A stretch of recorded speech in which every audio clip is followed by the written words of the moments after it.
राशिद मिन्हास शहीद की अजीम कुर्बानी, हिम्मत और फर्ज से लगन की आला रवायत का मजहर है। वजीर आजम शहबाज शरीफ ने पायलट ऑफिसर राशिद मिन्हास निशान हैदर की बरसी पर अपने पैगाम में शहीद को तहे दिल से खराज अकीदत पेश करते हुए कहा है कि इनकी अजीम कुर्बानी, हिम्मत और फर्ज से लगन की आला रवायत के मजहर है। उन्होंने कहा है कि 1971 में आज के दिन पायलट ऑफिसर राशिद मिन्हास ने गैर मामूली अज़म का मुजाहरा करते हुए पाकिस्तान की खुद मुख्तारी के तहफ़्फ़ुज़ के लिए जाम शहादत नोश किया। इनका लाजवाब जज्बा, वफादारी और हुब्बुल वतनी मुसलाफाज और कौम के लिए एक लाजवाल तरगीब का बाइस है। शहबाज शरीफ ने अपने पैगाम में कहा है कि इनकी बहादुरी की दास्तान हमारे कौमी ज़मीर को आज़ादी की कीमत और मातृ वतन के दिफा के लिए दरकार हौसले की लाजवाल याद दहानी है।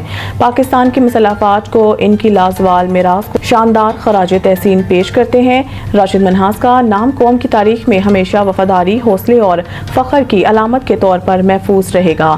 पायलट ऑफिसर राशिद मिन्हास शहीद निशान हैदर के यौम शहादत पर मुल्क भर में मसाजिद में कुरान ख़्वानी और दुआओं का एहतमाम किया गया। उलमा कराम ने शहीद के दर्जात की बुलंदी के लिए खुसूसी दुआओं का एहतमाम किया। पायलट ऑफिसर राशिद मिन्हास 17 फरवरी 1951 को कराची में पैदा हुए। आपने 14 मार्च 1971 को पाकिस्तान फ़िज़ाइया के 51वें कोर्स में कमीशन हासिल किया। 20 अगस्त 1971 को पायलट ऑफिसर राशिद मिन्हास शहीद ने कुर्बानी की एक नाकाबिल फरामोश दास्तान रकम की। इमरान खान ने महमूद अचकज़ई को कौमी असम्बली में अपोजिशन लीडर के लिए नामजद कर दिया। पीटीआई ज़राए ने इस बात की तस्दीक की है कि इमरान खान ने कौमी असम्बली में अपोजिशन लीडर के लिए महमूद खान अचकज़ई को अपोजिशन लीडर के लिए नामजद कर दिया है। ज़राए का बताना है कि बानी पीटीआई ने अडयाला जेल में मुलाकात के लिए आने वालों को अपोजिशन लीडर की नामजदगी से मुतल्लिक आगाह किया। ख्याल रहे कि 9 मई के मुकदमात में इंसदाद दहशतगर्दी अदालत से सजा पाने के बायस पीटीआई रहनुमा उमर अयूब न सिर्फ कौमी असम्बली में अपोजिशन लीडर के ओहदे से महरूम हो गए थे, बल्कि तमाम पब्लिक अकाउंट्स कमेटी समेत कौमी असम्बली की तमाम कायमा कमेटियों से भी इन्हें हटा दिया गया था। इलेक्शन कमीशन ने अदालत के फैसले के बाद उमर अयूब और शिबली फराज की नाअहली का नोटिफिकेशन भी जारी किया था, जिसके खिलाफ दोनों रहनुमाओं ने पेशावर हाई कोर्ट में रुजू कर रखा है। मरीम नवाज की जापान को पंजाब में हाइब्रिड कारों की तैयारी और असेंबलिंग की दावत। वज़ीर आला पंजाब मरीम नवाज ने टोक्यो में कार साज कंपनी के हेडक्वार्टर का दौरा किया, जिस दौरान उन्होंने कार साज कंपनी के एग्जीक्यूटिव वाइस प्रेसिडेंट से मुलाकात की। मुलाकात के दौरान इलेक्ट्रिक गाड़ियों के मुकामी पैदावार और असेंबलिंग के अमूर पर तबादला ख्याल किया गया। दूसरी जानिब वज़ीर आला पंजाब ने जापान के बैनुल-अक़वामी अमूर के सीनियर नायब वज़ीर से भी मुलाकात की। मरीम नवाज ने जापान को हाइब्रिड कारों के पंजाब में तैयारी और असेंबलिंग की दावत दी। इस मौके पर मरीम नवाज का कहना था कि पंजाब में इलेक्ट्रिक गाड़ियों के फरोग के लिए ताउन का खैर मकदम करेंगे। लाहौर और रावलपिंडी के दरमियान हाई स्पीड ट्रेन के जरिए नए दौर का आगाज करेंगे।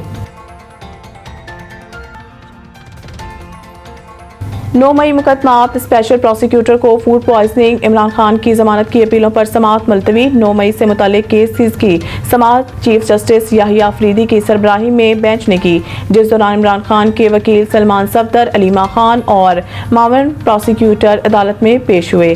समाअत के आगाज में मावन प्रोसिक्यूटर ने अदालत को बताया है कि स्पेशल प्रोसिक्यूटर जुल्फकार नकवी की तबीयत ठीक नहीं है, इन्हें फूड पॉइजनिंग हो गई है, वो आज नहीं आ सकते, लिहाजा केस की समाअत अगले हफ्ते तक मुलतवी कर दें। इस पर चीफ जस्टिस याहिया अफरीदी ने कहा है कि कल समाअत रख रहे हैं, कल देख लेंगे। इमरान खान के वकील सलमान सफदर ने कहा है कि 9 मई अपीलों पर कई बार प्रोसिक्यूटर्स ने समाअत अल्तवा का शिकार बनाई, कम अज कम हमें अपने दलाइल अदालत में देने की इजाजत दें। चीफ जस्टिस ने जवाब दिया, हम आपसे पहले इस्तगासा को सुनेंगे, इस्तगासा को पहले इस पैमाने से गुजरना पड़ेगा कि लाहौर हाई कोर्ट का फैसला बरकरार कैसे रह सकता है। समाअत के दौरान अदालत ने इमरान खान की बहन अलीमा खान को रोस्टरम पर बोलने से रोक दिया और कहा है कि हम किसी फैमिली मेंबर को अदालत में नहीं बोलने देंगे।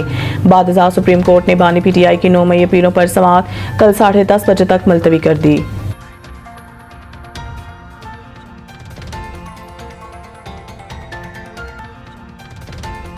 बारिश के बाद कराची में क्या सूरत हाल है, कहां कहां पानी जमा है और कौन सी सड़कें ताहाल बंद हैं। कराची के इलाके गुलिस्तान जौहर ब्लॉक 7, 13, 18, महमूदाबाद, अख्तर कॉलोनी, मंजूर colony, defence view, Malir Alamgir society समेत शहर के मुख्तलिफ इलाकों में गुज़िश्ता रोज से ही बिजली मअतल है।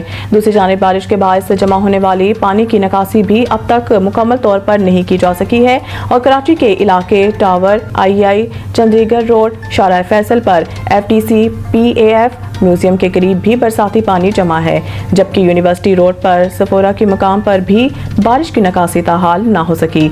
इसके अलावा कराची के रेड जोन शाहीन कॉम्प्लेक्स से आर्ट्स काउंसिल के MR Kiyani road, Ziauddin Ahmed road से भी पानी ना निकाला जा सका, जिसके बायस डॉक्टर ज़ियाउद्दीन अहमद रोड का एक ट्रैक कल से ट्रैफिक के लिए बंद है, जबकि ड्रग रोड और नाजिमाबाद अंडरपास ताहाल बंद है। रिपोर्ट के मुताबिक गवर्नर हाउस के एवान सदर रोड पर भी पुलिस लाइन तक पानी भरा हुआ है, जबकि खारदर MA जना रोड पर बोल्टन मार्केट के इतराफ और जामिया सिंध मदरसातुल इस्लाम में भी ताहाल पानी जमा है।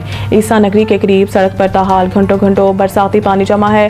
गुज़िश्ता रात खराब होने वाली गाड़ियां सड़क किनारे खड़ी हैं।